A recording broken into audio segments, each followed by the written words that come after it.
2 தக்காளி பொடியா கட் பண்ணிக்கோங்க. சின்ன வெங்காயம் கட் பண்ணிக்கோங்க.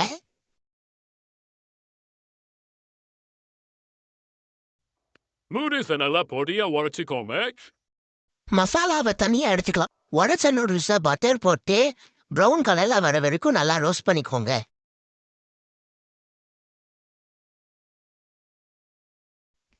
அதை தனியா எடுத்து வச்சுக்கலாம். வெங்காயம் தக்காளி தனியா ஒரு பேசின் ஆட் பண்ணிக்கலாம். இப்போ நூடுல்ஸ் மசாலாவை ஆட் பண்ணிக்கலாம்.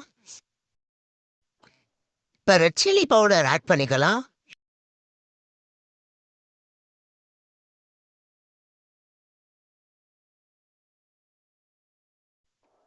இப்போ ஷெஸ்வான் சாஸ் ஆட் பண்ணிக்கலாம். இதெல்லாம் ஆப்ஷனல் தான், வேணா போட்டுக்கலாம். சில்லி சாஸ் ஆட் பண்ணிக்கலாம். Salt according to taste add பண்ணிக்கலாம். இப்போ நல்லா மிக்ஸ் பண்ணிக்கலாம். இப்போ ரோஸ்டட் நூடுல்ஸை மசாலா கூட ஆட் பண்ணி நல்லா மிக்ஸ் பண்ணிக்கலாம். அழகாக ரெசிபி ரெடி. அப்படியே சர்வ் பண்ணி சாப்பிட்லாம். ரொம்ப டேஸ்டியாக இருக்கும். எல்லாம் ட்ரை பண்ணி பாருங்கள். பாய் பாய்.